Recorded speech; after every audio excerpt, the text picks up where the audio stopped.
Welcome back. The topic of gun violence remains one of the most debated issues in our country. However, in the age of technology, we may see a new product that could possibly eliminate some of those gun related issues. Joining me to discuss smart guns is President and CEO of LodeStar, Gareth Glaser. Gareth, thank you for joining me. Good morning. Thank you for having me. So, this product has been on the radar for some time now, but we may actually see this become available to the United States. Can you please explain what smart guns are and how they work? Yes. So what we like to say is instead of putting your gun in a safe, we like to put the safe in the gun. Smart guns use authentication technology such as fingerprint, pin pad, or even smartphone connectivity to lock and unlock your firearm. And so there's a little technology inside the gun that responds to authentication and will lock and unlock the gun only for people who are authorized to use it. Okay, so I also have another question.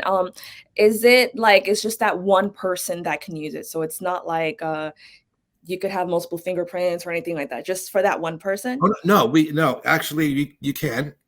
Right now we've got it so where you can have anywhere from 4 to 6 people enter their fingerprint for the fingerprint sensor. The pin pad is coded and you pick the code for that. And B, your smartphone, that's pretty much going to be you since it's since it's your phone.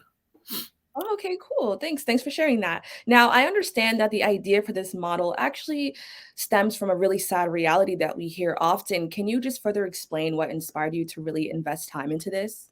Well, sure. So I was busy with my corporate career living in Texas at the time. And a friend of mine, a colleague, her son was at a family picnic. He was 10 years old and he shot himself with a loaded shotgun that was left in the house. And these kinds of accidents happen all the time. It is a little bit of hyperbole attached to it, although what I have found out subsequently is on average 8 firearm incidents occur every day in the house. And children anywhere from the age of 0 to 17 are the ones being shot. Maybe 3 die. So that's 1,000 deaths a year, 2,500 in total injuries. The other thing, simultaneously, I was volunteering as a ski instructor at the Breckenridge Outdoor Education Center, which you use skiing as a way to help folks with disabilities gain their confidence back. A large number of my customers, in fact, most of them were disabled vets who had been shot in one way or another. And I saw the devastating effect of gun injury to them.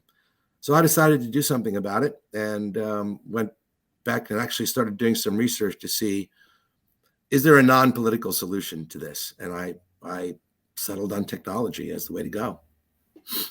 Nice. So, according to an article from Reuters, you admitted that there could be some challenges with getting the gun out there. Can you just explain what some of those challenges are?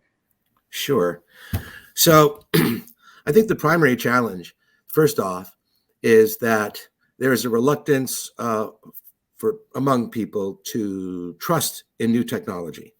Now, it's not that this technology is new per se, because these authentication methods have been around for a decade, and they're very reliable. But there is a certain mistrust of technology when it's first introduced to a product, such as airbags in cars, for example, which have proven to be the most effective in reducing fatalities in automobiles. But it took a long time for people to trust that they worked. So I think that's the first obstacle, is just overcoming that mistrust. The second is probably the fear that the government will mandate smart guns. We are very much against that. We feel that whenever you try to mandate anything, and just, for example, let alone look at vaccines or masks or you name it, pretty much, people don't respond well to mandates. They don't like things being forced upon them. And I think in this particular case with firearms, the whole Second Amendment issue becomes, front and center. So that's an obstacle, and we're hoping to avoid it by remaining steadfast that we are against mandates. Now, You talked a little bit about like politics. I'm really glad that you mentioned that because I Mm. feel like the whole situation with guns is just, I feel like whether you want it to be or not, it is very political.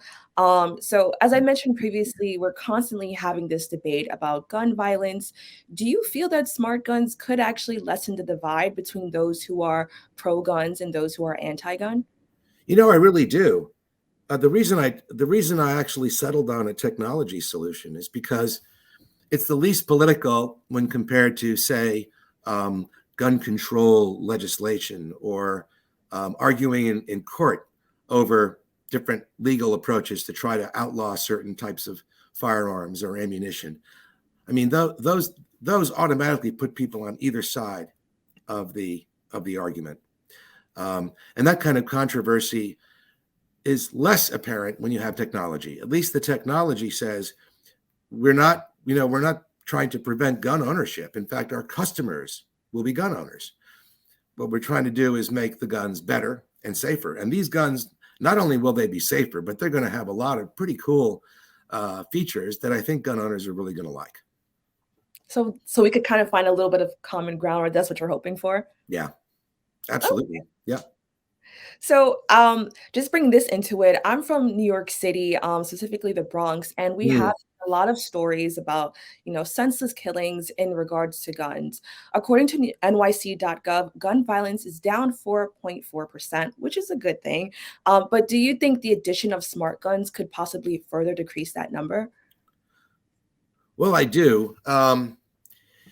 I guess the primary, other than the accidents I spoke about before in the home, say with young people, teenagers taking their family or their parents' gun to school and doing some harm with it, teenage suicide, which by the way is a real problem, and teenagers who kill themselves with guns are doing so it's not their gun because they can't even legally own a handgun in most states under the age of 21. So the point there is all those are pretty clear and examples of where we could save lives. But in terms of the use of guns illegally, so whether the guns are stolen or illegally obtained, they are used in gun crime some 85% of the time. So the whole notion would be our firearms, if they are stolen from, say, a car, and the person who steals the gun runs off to do some violence with it right away or to rob a liquor store or something, those incidents will be prevented. That our gun can't be fired by someone who just steals it off out of a car or out of your house. So I think that will have an impact. It's going to take a while because our firearms need to enter the market. We're hoping actually to partner with the major brands in developing smart versions of their firearms, and I think that'll really increase it. Now, do you think we could possibly see policy changes in favor of smart guns? Because I think, like, thinking back to New York City, in order for them to have the most impact, I think that they would have to become the standard gun. So is that something that you would actually like to see? No. I know it sounds counterintuitive. I mentioned it earlier. Right. To the extent you try to mandate or change change the market that way to where now you're mandating people buy this type of gun. That's been tried. The state of New Jersey tried to do that. They passed a law back in 2003, and for the better part of the next 15 years, that law prevented smart guns from happening, mostly because everyone else around the country goes, whoa, that's jeopardizes my ownership of my traditional guns. And that's not something we advocate at all. So I think it would be most effective if we were allowed to just prove that there's a market for these types of firearms. They're safer. And eventually, people will buy them if they want to, and especially if they have young kids at home and they're buying it primarily for home defense. It makes sense to have a firearm like this. Human beings are just human. So we make mistakes, accidents happen, no matter how safe we really are trying to be. Look at your car. We're all safe. We try to be safe on the road. We're good drivers. And then guess what? We have accidents. um, that's just human nature. It's not something you can fix. Well, right now, there are plans to have smart guns available in the US sometime next year. Can you just tell us a little bit more about that?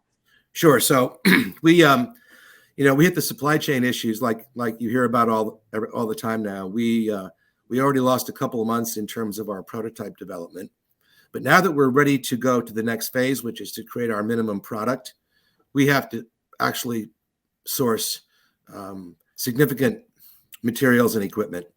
Normally that would take 4 months. We've been told now it could take as long as 8. And then once we have all that ready and we are making our first small batches of product, we need to have them tested. So instead of like 5 months, it's going to be maybe the remainder of this year until we can actually get out of testing. That at that point, hopefully, we are starting to manufacture. So I'm thinking the spring of 2023 is a realistic projection for that. All right. Well, Gareth, thank you so much for joining me to speak about this. I really appreciate it. Can you quickly just let everyone know how they can stay up to date? Sure. Well, thanks very much. Yes. So you can visit our website at lodestarworks.com. And on that website, if you click on a button, we'll keep you up to date. There's also links to our social media pages, because who doesn't have those these days? So Instagram, Twitter, Facebook, we have all of them. All right. Thank you so much. We'll be right back with more Open BxRx Tuesday.